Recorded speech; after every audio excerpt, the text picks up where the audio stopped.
Hello students, this is AJ Yadav from MPIC Rudhauli बस्ती। बच्चों, आज का हमारा वीडियो 12वीं कक्षा में पढ़ने वाले विद्यार्थियों के लिए पोइट्री सेक्शन से है। पोइट्री में अब तक हम आपको 4 पाठ पढ़ा चुके हैं। पिछला पाठ हमने आपको लेमेंट पढ़ाया था और उसे लिखाया था। आज हमारा आपके यूपी बोर्ड के निर्धारित पाठ्यक्रम के अनुसार आपका जो अगला पोएम है जो आपके सिलेबस में मौजूद है वो है the passing of Arthur. The passing of Arthur एक बहुत ही ऐतिहासिक हिस्टोरिकल पोएम है बच्चों। यह अल्फ्रेड लॉर्ड टेनिसन के द्वारा लिखा गया था। यह एक राजा आर्थर के बारे में लिखा गया है। राजा आर्थर के बारे में एक बहुत बड़ी लिखा गया था, मॉर्ट डी आर्थर। उसी का यह एक छोटा सा भाग है। इस कविता में राजा आर्थर के बारे में बताया गया है कि वह 5वीं-6वीं शताब्दी में इंग्लैंड में राज्य करते थे। बहुत ही मशहूर राजा थे। इन्होंने एक सिस्टम का आविष्कार किया था जब ये राजा थे, और उस सिस्टम का नाम था गोल मेज प्रथा, द राउंड टेबल सिस्टम। इसमें समाज के पिछड़े दलितों को उत्साहवर्धन के लिए, उनके उत्थान के लिए बहुत सारे कोशिशें की जाती थी। इस गोल मेज प्रथा का एक महत्वपूर्ण सदस्य सर वेडिवर था, जो राजा आर्थर का एक बहुत वफादार सैनिक था। हुआ क्या बच्चों, एक बार राजा आर्थर युद्ध में हार गए और वो अपनी जान बचाने के लिए किसी अज्ञात द्वीप पर अपने 3 रानियों के साथ जा रहे थे। उसी समय उनका जो वफादार सैनिक था वेडिवर, वो बड़ा दुखी हो गया था और बड़े दुखी मुद्रा में राजा आर्थर से निवेदन कर रहा है, याचना कर रहा है, उनको जाते हुए देख रहा है। तो ऐसे दुखी मुद्रा में अपने सैनिक को देख करके राजा आर्थर भी निराश नहीं होते हैं, बल्कि वह राजा आर्थर साहब अपने सैनिक वफादार वेडिवर को समझाते हैं और उन्हें बताते हैं कि तुम्हें निराश नहीं होना चाहिए, क्योंकि परिवर्तन तो होता रहता है, परिवर्तन तो प्रकृति का नियम है, इसे कौन टाल सकता है। यह पाठ कुछ इसी बात पर आधारित है कि राजा आर्थर अपने वफादार सैनिक वेडिवर को किस लहजे में समझा रहे हैं कि उसे परिवर्तन पर दुखी नहीं होना चाहिए। आज मेरा समय चला गया है, किसी और का आएगा। पहले मेरा समय था, वहाँ भी किसी का समय गया था, तो तुम्हें दुखी होने की ज़रूरत नहीं है। दुखी क्यों नहीं होना चाहिए, क्योंकि परिवर्तन जरूरी है। तो किस शब्दों में समझा रहे हैं, यह पाठ सर वेडिवर को दिया गया एक सुंदर उपदेश है राजा आर्थर के द्वारा। इसमें प्रार्थना की वैल्यू भी बताई गई है। तो आपको इस पोएम को शुरू करने से पहले एक फिगर दिखाना चाहते हैं। देखिए, ये सामने आपके फिगर है। इस फिगर में आप देख सकते हैं कि राजा आर्थर एक नाव में घायलावस्था में पड़े हुए हैं और उनकी 3 रानियां उनके साथ बड़े दुखी मुद्रा में देखिए पीछे खड़ी हैं। एक बैठी भी है, 2 खड़ी हैं, और उसके ठीक सामने एक उनका सैनिक जो सर वेडिवर था, वो भी बड़े दुखी मुद्रा में अपने राजा को निहार रहा है, अपने राजा को देख रहा है। तो आइए देखिए, इस तस्वीर के बाद हम इस कविता को शुरू करते हैं। थोड़ा सा जूम करके दिखा दें। ये देखिए राजा आर्थर साहब हैं और यहाँ देखिए 3 रानियाँ उनकी दिखाई दे रही हैं। ये भी बड़े दुखी मुद्रा में है। यह एक अज्ञात द्वीप, अवेलियन द्वीप पर अपने जान बचाने के लिए जा रहे थे। उसी समय वेडिवर को राजा आर्थर साहब ये उपदेश दे रहे हैं। चलिए देखते हैं, पाठ को शुरू करते हैं। पाठ यहाँ से शुरू है आपका। And slowly answered Arthur from the barge.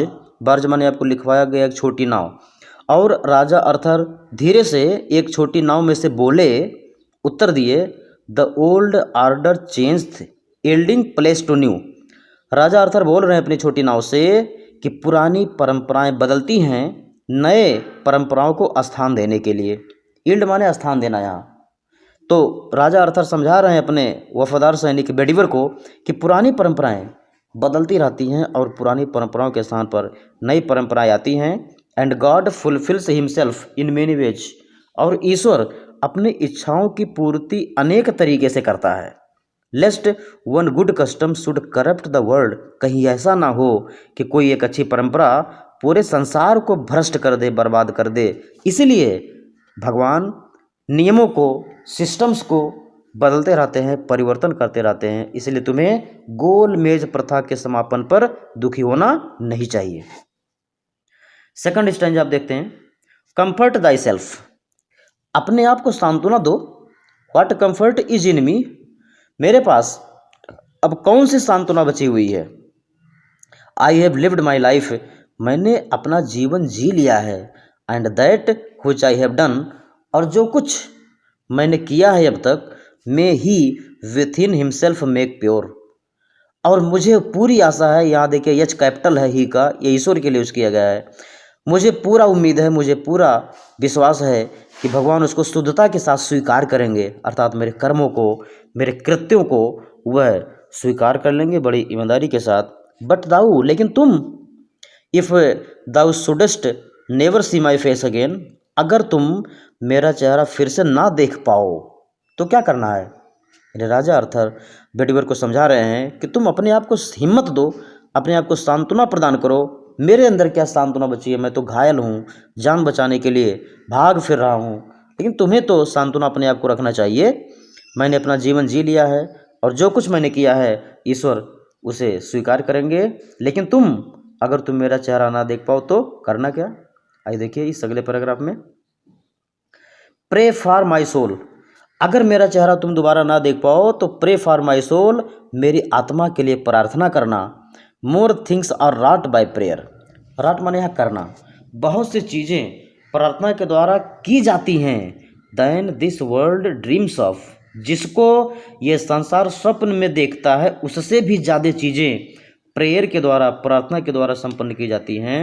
Where four, इसीलिए let thy voice rise like a fountain for me night and day, इसलिए तुम अपनी आवाज़ को उठने दो फवारे की तरह, जैसे फवारा उठता रहता है उसी फवारे की तरह तुम अपनी आवाज़, प्रार्थना रूपी आवाज़ को उठने दो। मेरे लिए दिनों रात तुम प्रार्थना करो। For what are men better than sheep or goat, क्योंकि वह व्यक्ति भेड़ और बकरियों से अच्छे नहीं होते हैं। दैट माने जो नूरिश ए ब्लाइंड लाइफ, जो एक अंधकारमय जीवन व्यतीत करते हैं विथ इन द ब्रेन, दिमाग रखते हुए भी। कवि कह रहा है कि राजा अर्थर बेडीवर को समझा रहे हैं कि वह लोग भेड़ और बकरियों से ज़्यादा अच्छे नहीं होते हैं जो अंधकारमय जीवन व्यतीत करते हैं दिमाग रखते हुए। इफ़ नोविंग गॉड, अगर भगवान को जानते हुए, they lift not hands of prayer, वह प्रार्थना के लिए हाथ नहीं उठाते हैं। बोथ फॉर देमसेल्व्स, दोनों के लिए, स्वयं के लिए, and those who call them friends, और उनके लिए जिन्हें, जो उन्हें अपना मित्र कहते हैं उनके लिए, और अपने लिए अगर वो भगवान से प्रार्थना रूपी हाथ नहीं उठाते हैं तो वे क्या भेड़ और बकरियों से अच्छे हैं। फिर से यानी कवि यहाँ स्पष्ट करना चाहता है कि ऐसे व्यक्ति, ऐसे मानव जो भगवान को जानते हैं, उनके पास ईश्वर ने दिमाग, ब्रेन प्रदान किया है, फिर भी वह भगवान की प्रार्थना नहीं करते हैं अपने लाभ के लिए, अपने शुभचिंतकों के लाभ के लिए, तो वह भेड़ और बकरियों से ज़्यादा अच्छे नहीं होते हैं। यानी वह भेड़ और बकरियों, जानवरों से भी बदतर होते हैं, जानवरों से भी गए गुजरे होते हैं ऐसे लोग जो भगवान की प्रार्थना नहीं करते हैं। फॉर माने क्योंकि, so the whole world, whole round लिखा है क्योंकि ये पूरा संसार, होल राउंड अर्थ, क्योंकि पूरा संसार, इज एवरीवे, हर तरह से, बाउंड माने बधा हुआ है, बाय गोल्ड चेन्स, सोने की जंजीर से, about the feet of God, भगवान के चरणों से। कभी प्रार्थना की वैल्यू बताते हुए कहता है कि प्रार्थना में वो शक्ति है जो भगवान के चरणों से पूरी दुनिया को सोने की जंजीर के समान बांध रखा है। बट नाउ फेयरवेल, लेकिन अब मुझे विदा कर दो।